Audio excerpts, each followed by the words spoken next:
Hello स्पायरेंट्स, 18 मार्च की news items देख लेते हैं। द हिंदू न्यूज़पेपर से ये 15 न्यूज आइटम्स है जो हम डिटेल में डिस्कस करेंगे। पहली है UGC stops funds to JNU centre. तो ये यूनिवर्सिटी ग्रांट्स कमीशन है, तो ये स्टैट्यूटरी बॉडी है, मतलब लॉ के अंदर ये बॉडी बनाई गई है। तो ये ग्रांट्स प्रोवाइड करती है सारी यूनिवर्सिटीज को इंडिया में।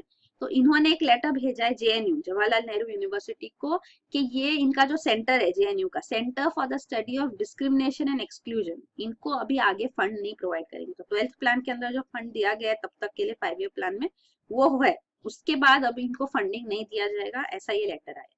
तो ये जो सेंटर है ये मतलब सोशल एक्सक्लूजन पे और इंक्लूसिव पॉलिसी पे रिसर्च करता है।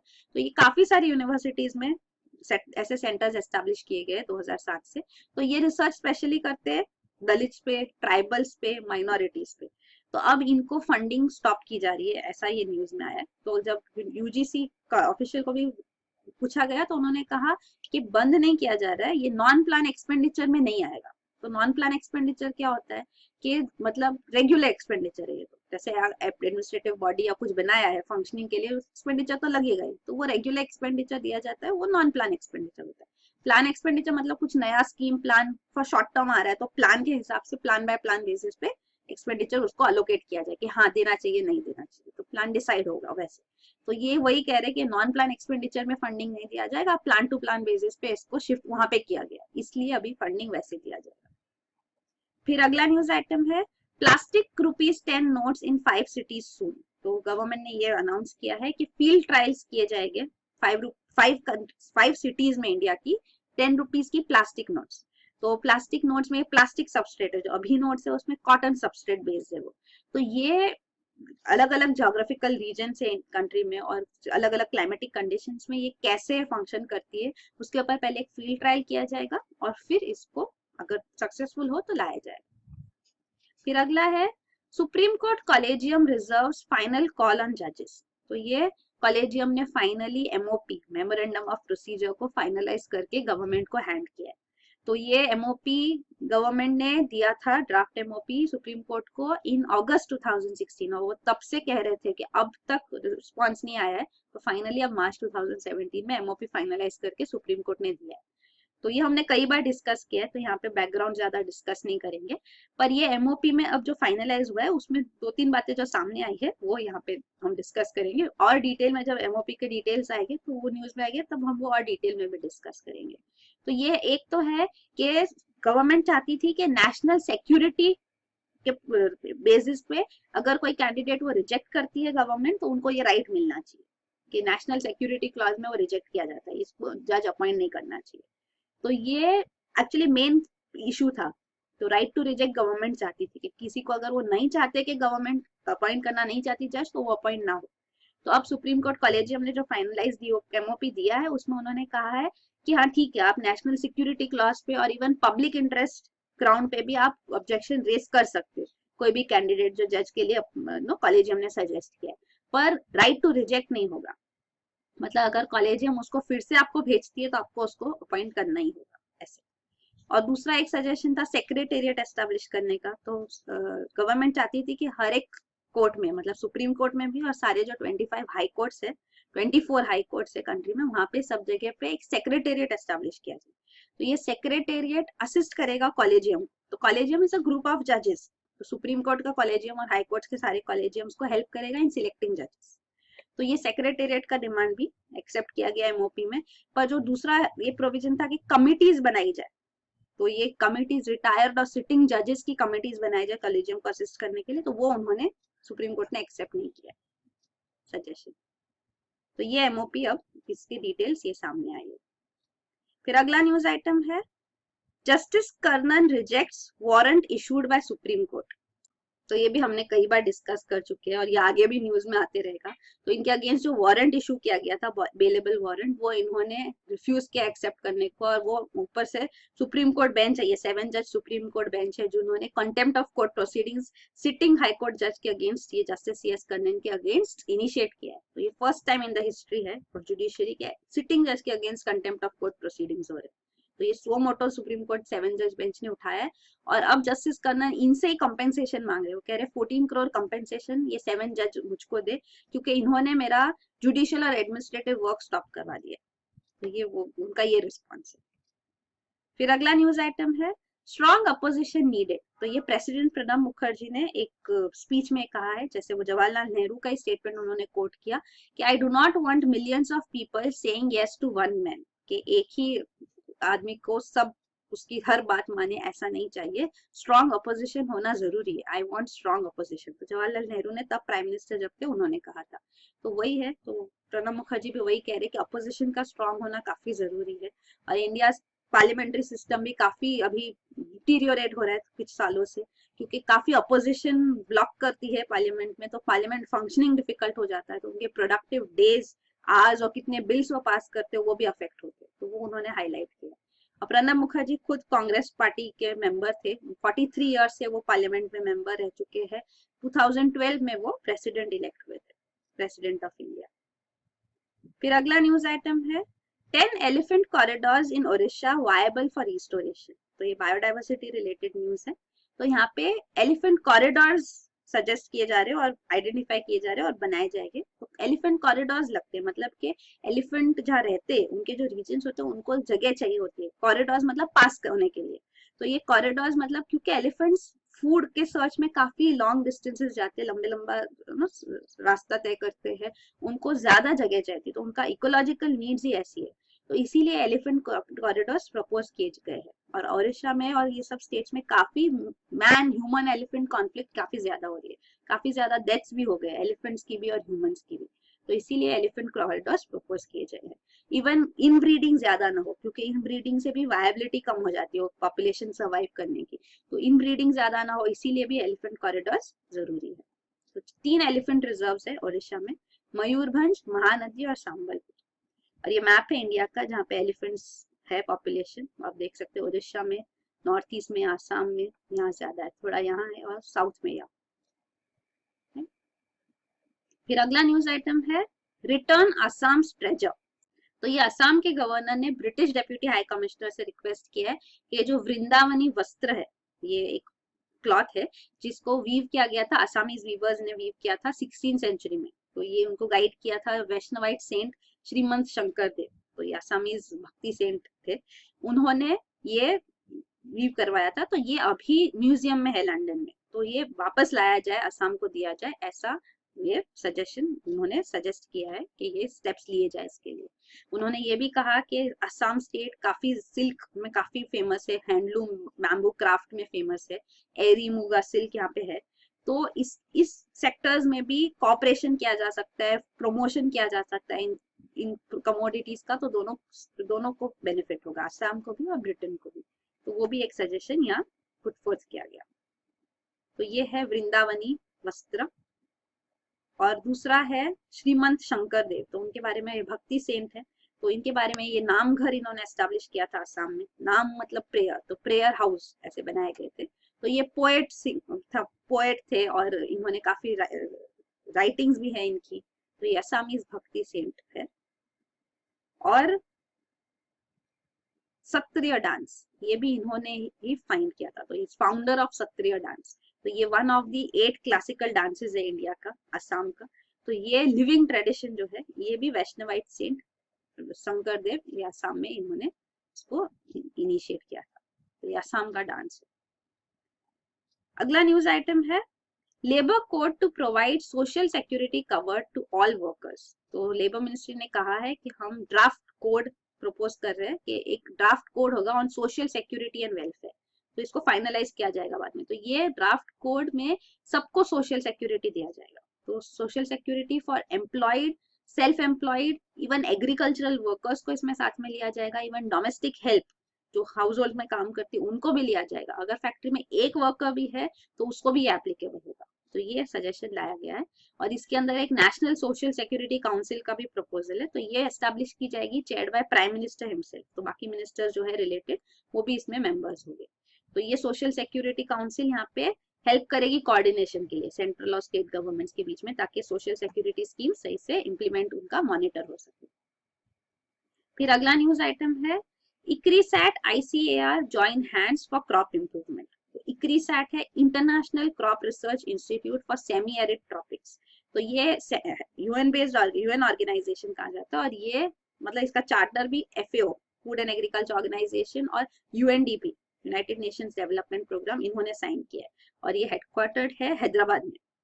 तो ये इंडिया में है ICRISAT, और इसका हेडक्वार्टर और बाकी भी सेंटर्स है इसके। और ये दूसरी है Indian Council of Agricultural Research. तो ये इसके अंडर काफी सारे agriculture related educational research organisation है, इनके चेयर भी मिनिस्टर ऑफ एग्रीकल्चर होते हैं। तो ये दोनों इंस्टीट्यूट्स ने अग्री किया है कि ये साथ में वर्क करेंगे on crop improvement. Crop improvement किसमें? ग्रेन लेज्यूम्स और ड्राई लैंड सीरियल्स में। तो ये स्मॉल फार्मर्स को हेल्प करेगा इंडिया में। तो ये ग्रेन लेज्यूम्स और ड्राई लैंड सीरियल्स क्या होते हैं? सीरियल्स मतलब जो ग्रेन्स होते हैं, हम जो ये राइस व्हीट वगैरह होते हैं, वो सीरियल्स होते हैं। ड्राई लैंड सीरियल्स मतलब वो सीरियल्स जिसमें ज्यादा पानी नहीं लगता है, ड्राई लैंड रीजन्स में भी वो ग्रो कर सकते हैं, राइस में काफी ज्यादा पानी लगता है। तो सीरियल्स जैसे कि ये छोटे सीरियल्स भी होते हैं, मिलेट्स कहते हैं, जैसे हम सारे दाल्स होते हैं, तो ये दाल है, उनको मिलेट्स बोलते हैं, finger millet, pearl millets, different types of dals होते हैं। और फिर बार्ली, तो ये सारे सोरघम, इनको ड्राई लैंड सीरियल्स कहते हैं। तो ये ड्राई लैंड सीरियल्स और है ग्रेन लेज्यूम्स। तो लेज्यूम्स जो है लेज्यूमिनस क्रॉप्स, तो ये हाई इन प्रोटीन होते हैं, नाइट्रोजन फिक्सिंग लेज्यूमिनस क्रॉप्स होते हैं। तो ये सॉइल के लिए भी अच्छे होते हैं, it retains the soil fertility, also soil fertility में हेल्प करते हैं। और ये लेज्यूम्स जो है, अगर ग्रेन लेज्यूम्स है, ड्राइड होते हैं, तो इनको फिर पल्सेस कहते हैं। तो ये मतलब जैसे पीज है और सारे वटाने होते हैं जो, तो इनको ग्रेन लेज्यूम्स कहते हैं। तो ये ग्रीन पीज वटाना है, या चिक पी जो ये चना वगैरह जो होते हैं, बीन्स, मूंग बीन्स, तो ये सारे इनको कहते हैं ग्रेन लेज्यूम्स। तो इन दोनों पे ये दो इंस्टीट्यूट्स मिलकर रिसर्च करेंगे। इनको स्मार्ट फूड्स कहा जाता है, क्योंकि ये कंज्यूमर्स के लिए भी अच्छे है, क्योंकि न्यूट्रिशियस है, प्रोटीन रिच है। फार्मर्स के लिए भी अच्छे है, क्योंकि फार्मर्स भी, स्मॉल फार्मर्स जो है उनको बेनिफिट करते हैं, और इवन सॉइल फर्टिलिटी रिटेन करने के लिए हेल्प करते हैं। तो ये स्मॉल होल्डर फार्मर्स को भी बेनिफिशियल है, और इवन प्लानेट को बेनिफिशियल है। तो they can adapt to climate change also, क्योंकि ज्यादा पानी नहीं लगता वगैरह। तो इसीलिए इनके ऊपर smart crops, climate smart crops पे, स्मार्ट फूड पे दोनों इंस्टीट्यूट्स मिलके रिसर्च करेंगे। फिर अगला न्यूज आइटम है long term supply pact for Sukhoi jets inc. तो इंडिया और रशिया ने ये long term supply pact up किया है। तो ये डायरेक्टली हॉल, और ये जो बॉडी है जिसने ये जॉइंट वेंचर के साथ हुआ है, ये तो सुखोई 30 फाइटर जेट्स ऑलरेडी हमने कॉन्ट्रैक्ट किया है 272, तो 230 तो ऑलरेडी हमने इंडक्ट भी कर लिए। तो इसके लिए जरूरी है कि लॉन्ग टर्म सप्लाई हो, मतलब सपोर्ट और मेंटेनेंस भी दिया जाए। तो इसलिए ये अग्रीमेंट्स पहले डिफिकल्ट थे, क्योंकि रशिया में पहले ऐसा लॉ था कि डायरेक्टली जो है ओरिजिनल इक्विपमेंट मैन्युफैक्चरर, उनके साथ डील नहीं हो सकती फॉरेन एंटिटीज की, उनको ये इंटरमीडियरीज के थ्रू डील करना होता था। तो रोजोबोरॉन एक्सपोर्ट जो थे, वो ऐसे इंस्टीट्यूट्स थे, उनके साथ ये, उनके थ्रू ये डीलिंग्स होती थी। तो अब रशिया ने नया लेजिस्लेशन पास किया है, जिसके अंदर ये अलाउ किया गया कि कंपनीज डायरेक्ट अग्रीमेंट्स भी कर सकती है फॉरेन कंपनीज के साथ लॉन्ग टर्म सपोर्ट के लिए। तो अब इंडिया, इसीलिए ये अग्रीमेंट इन्होंने फाइनली किया है। तो अब डायरेक्ट ओरिजिनल इक्विपमेंट मैन्युफैक्चरर्स के साथ लाइसेंसिंग भी कर सकते हैं। तो वो ये भी लाइसेंस दे सकते हैं कि लोकल इंडियन वेंडर्स भी इसको मैन्युफैक्चर कर सके, स्पेयर पार्ट्स वगैरह। तो वही अभी सुखोई 30 फाइटर जेट्स के लिए ये long term supply agreement finalise हुआ है, साइन हुआ है। फिर अगला है parliamentary panel fumes as NATGRID post remain vacant. तो NATGRID national intelligence grid है। तो ये intelligence gathering agency, centralise agency, जिसके पास सारी पर्सनल सेंसिटिव इंफॉर्मेशन होगी सिटीजन्स के बारे में। तो सारे इंटेलिजेंस एजेंसीज है, अराउंड 2 डजन एजेंसीज, इनको सारा इंफॉर्मेशन प्रोवाइड करेंगी। तो सेंट्रलाइज एजेंसी बनेगी। तो ये काउंटर टेरर इन्वेस्टिगेशन के लिए इंपॉर्टेंट है। तो ये 2000 मुंबई टेरर अटैक्स हुए थे, उसके बाद ही इसको बनाया गया। तो जैसे हमने NIA भी कई बार डिस्कस किया, नेशनल इन्वेस्टिगेशन एजेंसी, वो भी 2008 मुंबई टेरर अटैक्स के बाद बनाई गई। तो वो पुलिस इन्वेस्टिगेटिंग एजेंसी, और ये इंटेलिजेंस एजेंसी है। तो ये एजेंसी में अभी जो पार्लियामेंट्री पैनल के पास इंफॉर्मेशन आई है, उसमें ये पता चला है कि अराउंड 35 पोस्ट यहाँ वेकेंट है। और होम मिनिस्ट्री ने रिस्पॉन्स ये दिया है कि ये इसलिए वेकेंट है क्योंकि उनको क्वालिफाइड IT प्रोफेशनल्स नहीं मिले इस पोस्ट को फिल करने के लिए।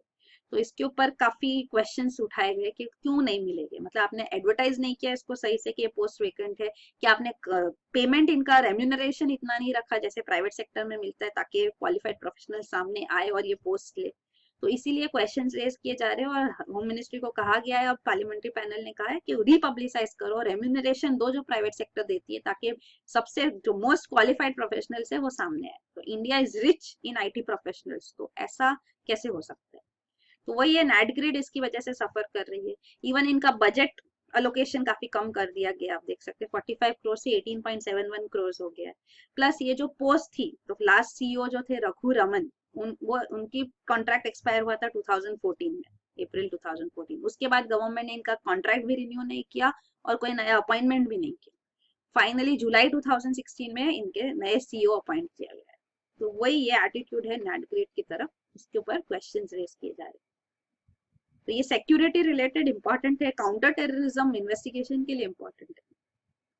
फिर अगला न्यूज आइटम है, China and Pakistan step up military ties. तो चाइना और पाकिस्तान साथ में वर्क कर रहे हैं। ग्वादर पोर्ट है जहाँ पे चाइनीज इन्वेस्टमेंट है, तो पाकिस्तान का भी न्यूज आया था कि वो यहाँ पे मिलिट्री फैसिलिटीज ला रहे, मिलिट्री ऑपरेशन ताकि इसको सेफगार्ड कर सके।